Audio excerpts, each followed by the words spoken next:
कल्पना करा, ब्रह्मा, विष्णू आणि महेश हे तिन्ही देव एका स्त्री समोर बाळ बनले. ही प्रसिद्ध लोककथा दत्तात्रेयांच्या जन्माची आहे.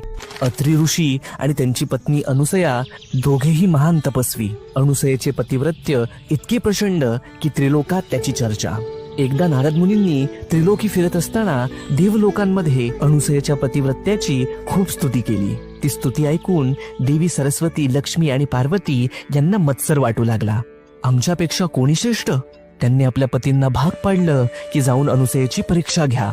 ब्रह्मा, विष्णू आणि शिव साधू वेशात अत्री आश्रमात आले. साधूंनी अनुसयेला म्हटलं, आम्हाला भूक लागली आहे, पण एक अट, तुम्ही निर्वस्त्र होऊन आम्हाला अन्नदान करा. यांची अपेक्षा मान्य करावी तर आपल्या पातिव्रत्य धर्माला बाधक होईल, आणि जर ती अमान्य करावी तर भुकेले अतिथी घरातून निघून जातील. करावे तरी काय? तेव्हा तिने कमंडलूतील गंगोदक घेतले आणि त्या तिन्ही अतिथींवर सिंचन केले, आणि अद्भुत, त्या क्षणी त्रिमूर्ती लहान बाळ झाले. अनुसयेने त्यांना आईप्रमाणे कुशीत घेतलं, स्तनपान करवलं आणि पाण्यात झोपवलं. बराच काळ तीनही देव परत न आल्यामुळे तीनही देवी चिंतित झाल्या. झालेला सर्व प्रकार समजताच त्रिदेवी घाबरून धावत आल्या. अनुसयेने दयाळूपणाने सर्वांना मूळ रूप दिलं आणि त्यावर प्रसन्न होऊन त्रिमूर्तींनी वरदान दिलं, अनुसया, आम्ही तिघेही पुत्र म्हणून तुला प्राप्त होऊ.